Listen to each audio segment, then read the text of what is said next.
ஜனவரி கடைசி வாரம் சீனாவுடைய மிக உயர்ந்த இராணுவ அதிகாரியான major general Chen Wei Wuhan Institute of வைராலஜிக்கு விஜயம் செய்தார். அங்கு திடீரென்று ஆய்வுகள் மேற்கொண்டார். ஒரு இராணுவ தளபதிக்கு லேபரட்டரியில் என்ன வேலை? இது அவர் கேட்கிற கேள்வி. இரண்டாவது, பிப்ரவரி 21 சீன அதிபர் ஜி ஜின்பிங் அவர்கள் ஒரு அவசர கூட்டம் ஒன்று கூட்டுகிறார். அந்த அவசர கூட்டத்தில் பேசுகிற போது லேபரட்டரிஸுடைய பாதுகாப்புக்கு அதிக அழுத்தம் தந்து பேசுகிறார்.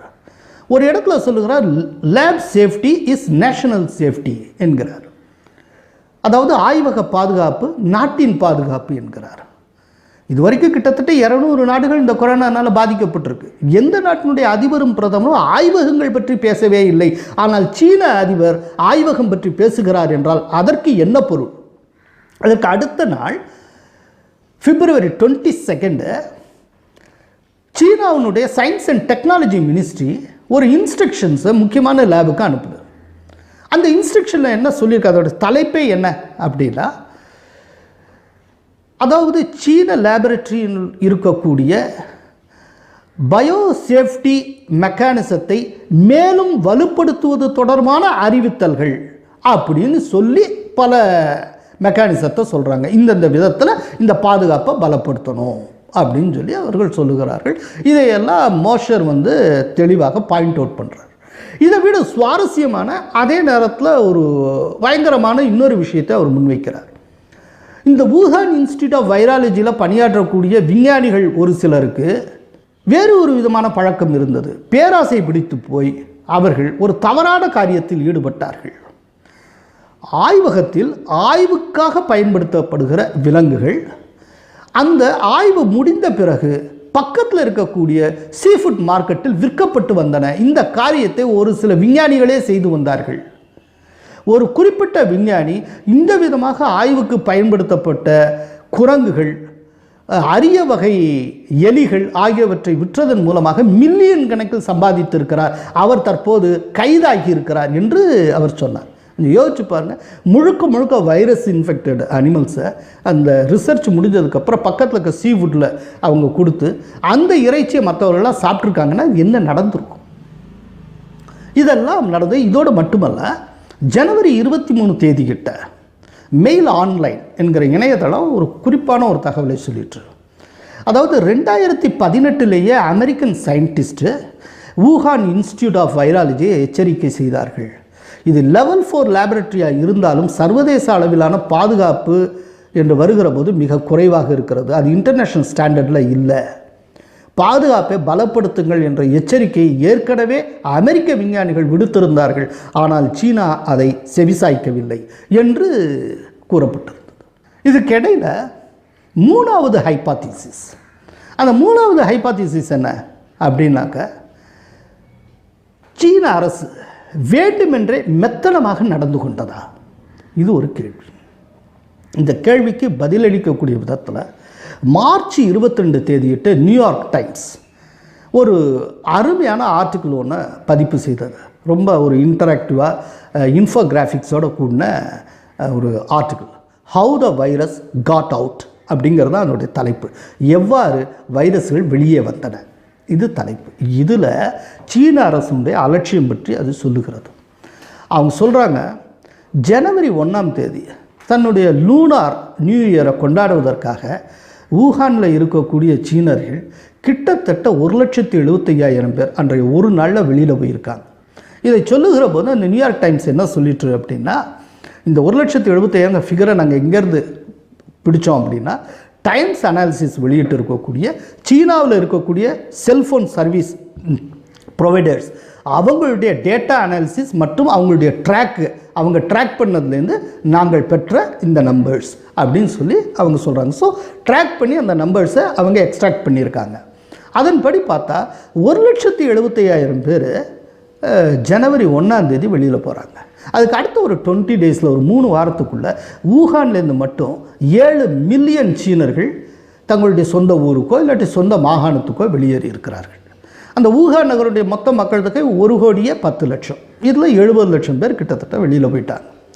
இவங்க வெளியில் போயிருக்கிற இந்த நிலையில் ஜனவரி 20ஆம் தேதி அங்கே இருக்கக்கூடிய அதிகாரிகள் கொரோனா வைரஸ் தொடர்பான விஷயங்களை உறுதி செய்கிறார்கள். அதாவது இங்கே வந்து கொரோனா பாதிக்கப்பட்டிருக்கு அப்படின்னு சொல்லி ரொம்ப வெளிப்படையாக டிக்ளேர் பண்ணி தீவிர நடவடிக்கைகளை முடுக்கி விடுகிறார்கள். இப்போது இவங்க கொரோனாவை கண்டுபிடிச்சு இன்னதான் அப்படின்னு சொல்கிறதுக்கு முன்னாலேயே கிட்டத்தட்ட கொரோனா இன்ஃபெக்டடு பீப்புள் ஒரு 70 லட்சம் பேர் சீனாவில் அங்கே இங்கன்னு பரவி இருக்கிறார்கள்.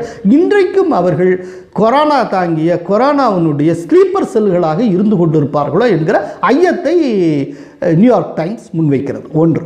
இன்னொன்று, அவங்க என்ன செய்கிறாங்க அதிகாரிகள், ஜனவரி 23ஆம் தேதி வூஹானை வந்து லாக்டவுன் பண்ணுறாங்க.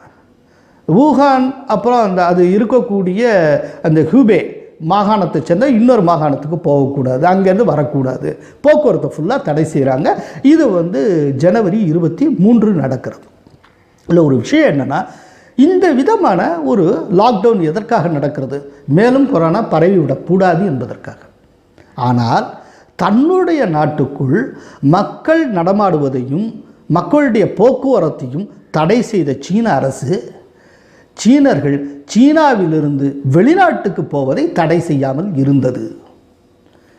சீனாவுக்குள்ளே 23ஆம் தேதி லாக்டவுன். ஆனால் விமானங்கள் பறந்து கொண்டிருந்தன. ஸோ சீனாவிலிருந்து வெளிநாட்டுக்கு சென்ற சீனர்கள் போன எல்லா நாடுகளிலும் கொரோனாவை இறக்குமதி செய்து கொண்டிருந்தார்கள். இதுதான் ஏன் என்று கேட்கிறது. அவங்க எண்ணிக்கை விமானத்தை தடை செய்கிறாங்க, பறக்கக்கூடாதுன்னு விதிச்சாங்கன்னா ஜனவரி 26ஆம் தேதி. ஸோ இவங்க 23லேருந்து 26ஆம் தேதிக்குள்ளே போன ஏகப்பட்ட சீனர்கள், அதாவது 26 வரைக்கும் சீனர்கள் போய்கிட்டே தான் இருந்திருக்காங்க. அப்படின்னா அவர்கள் போன எல்லா நாடுகளிலும் எவ்வளவு தீவிரமாக இந்த கொரோனாவை பரப்பி இருப்பார்கள். இதையெல்லாம் ரொம்ப இயல்பான ஒரு விஷயம் போலும் சாதாரணமாகவும் எடுத்துக்கொள்ள முடியுமா என்கிற கேள்வியை நியூயார்க் டைம்ஸ் முன்வைக்கிறது. ஆக இவற்றையெல்லாம் பார்க்குறப்போ ஏதோ ஒரு இடத்துல ஒரு அரேஞ்சு மேனரில் பல விஷயங்கள் நடந்தது போல இருக்கின்றன. இதை தாண்டி இது வந்து 4வது ஹைபாத்திசிஸ் என்ன அப்படின்னா, தன்னுடைய வர்த்தக நலனுக்காக இந்த விதமான ஒரு விளையாட்டில் சீனா ஈடுபட்டதா. இப்போ கூட பார்த்திங்கன்னா இந்த கொரோனா வைரஸ் தொடர்பான கிட்டு, அது தொடர்பான உபகரணங்கள் எல்லாமே சீனாவிடமிருந்து தான் எல்லா நாடுகளும் இறக்குமதி செய்து கொண்டிருக்கின்றன. அவர்கள் அதற்குள் ஏகப்பட்ட இந்த உபகரணங்கள் கொரோனாவுக்கு தேவையான அத்தனை விஷயங்கள் உற்பத்தி செய்து வைத்திருக்கிறார்கள். எப்படி அத்தனை நாடுகளுக்கும் இவ்வளவு தேவைப்படும் என்று அவர்களுக்கு தெரிந்தது? இவ்வளவு அவர்கள் மலை போல உற்பத்தி செய்திருக்கிறார்களே, இது எப்படி? ஆக்சுவலாக உண்மையை சொல்கிறேன்னா, இந்த கொரோனாவை வச்சு இன்றைக்கி அதிகம் சம்பாதிச்சிருக்கிற நாடு சீனா தான், வேறு எந்த நாடும் கிடையாது. அப்படி என்றால் இந்த ஃபார்மசூட்டிக்கல் லைனில் தான் வந்து ஒரு அரசன் என்பதை காட்டுகிற விதத்தில் தன்னை உறுதிப்படுத்திக் கொள்வதற்காக சீனா இவ்வாறு செய்ததா என்கிற கேள்வி எழுகிறது. ஆனால் அப்படி அவங்க அனுப்புகிற உபகரணங்கள் உருப்படியாக இருந்துட்டால் கூட பரவாயில்லை. ஆனால் அப்படியும் இல்லை. அதுதான் ரொம்ப முக்கியமான விஷயம். இப்போ ஸ்லோவாக்கியா பிரதமர் ஒரு முக்கியமான விஷயத்தை முன்வைத்திருக்கிறார். அவர் பேர் வந்து இகோர் மெட்டோவிக் அப்படின்னு பேர். நாங்கள் வந்து ஒரு இடைத்தரகர் மூலமாக சீனாவிடமிருந்து 12 லட்சம் கிட்ஸ் வாங்கினோம், ஒன்று கூட பயனுள்ளதாக இல்லை. அவற்றை எங்கள் நாட்டில் ஓடக்கூடிய தனிபே ஆற்றில் தான் தலையை சுற்றி தூக்கி எறிய வேண்டும் என்று அவர் கூறினார். செக்கோஸ்லோவாக்கியா அதிபர் சொல்லுகிறார், நாங்கள் இந்த கிட்டை வாங்கினோம், யூஸ் பண்ணுறோம், யூஸ் பண்ணால் கொரோனா வந்து 5 நாள் ஆன பேஷண்ட்டை தான் அதனால் அடையாளம் காண முடியுதே ஒழிய ஃப்ரெஷ்ஷு பேஷண்ட்டு அது வந்து கொரோனானால முதல் முறையாக அப்போத்தான் அட்டாக் ஆகியிருக்கக்கூடிய ஒருத்தரை அதனால் ஐடென்டிஃபை பண்ணவே முடியலை, அதனால் இந்த கிட்னால எங்களுக்கு பெருசாக பயனில்லை அப்படின்னு அவர் சொல்லுகிறார். இப்போ இதே சீனாவிடமிருந்து தான் தமிழ்நாடு அரசு ரேபிட் டெஸ்ட் கிட்டு ஆர்டர் பண்ணியிருக்கு. ஒரு ஏப்ரல் 9ஆம் தேதி அது வருகிறது. 10ஆம் தேதியிலிருந்து அதை வைத்து தான் நாம் பரிசோதனை செய்ய போகிறோம். குறைந்தபட்சம் தமிழ்நாட்டுக்கு கிடைக்கிற அந்த கிட்டாவது நல்ல கிட்டாக இருக்க வேண்டும் என்று நாம் இறைவனை வேண்டுவோம்.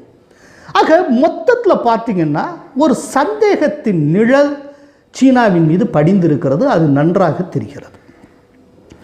இல்லை, நீங்கள் யோசித்து பார்த்தால் அமெரிக்காவுடைய அதிபர் தேர்தல் வருகிற நவம்பர் 3ஆம் தேதி நடக்கப் போகிறது. இப்போது இருக்கிற அதிபர் டொனால்ட் ட்ரம்ப் அவர்கள் சீனாவுக்கு இறக்குமதி வரியை நிறைய விதித்தார். அதைத் தொடர்ந்து சீனாவுக்கும் அமெரிக்காவுக்கும் இடையில் வர்த்தக போர் நடந்தது. அப்படிப்பட்ட சூழ்நிலையில் இன்றைக்கி அமெரிக்கா தான் மிக அதிகமாக பாதிக்கப்பட்டிருக்கிறது.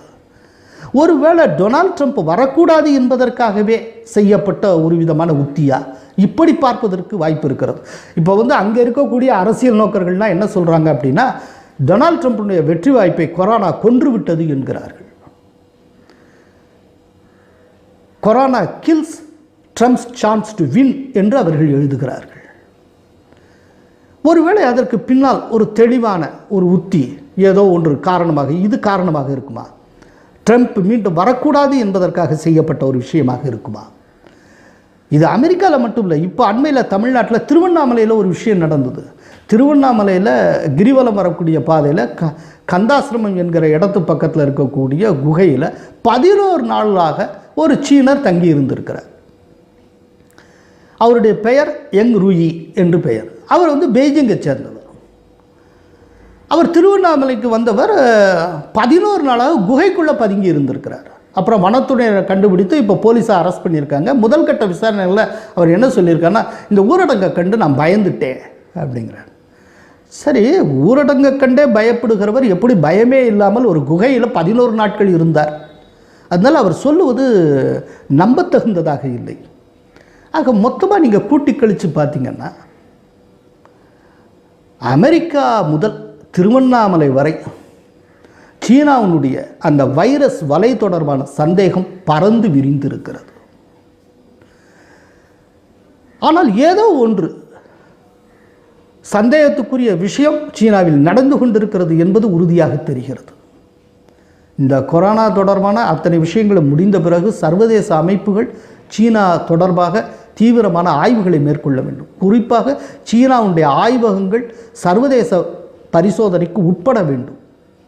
ஒருவேளை சீனா உண்மையிலேயே மனதறிந்து தவறு செய்திருந்தது என்பது நிரூபிக்கப்பட்டால் ஐநா செக்யூரிட்டி கவுன்சிலிலிருந்து சீனா அகற்றப்பட வேண்டும்.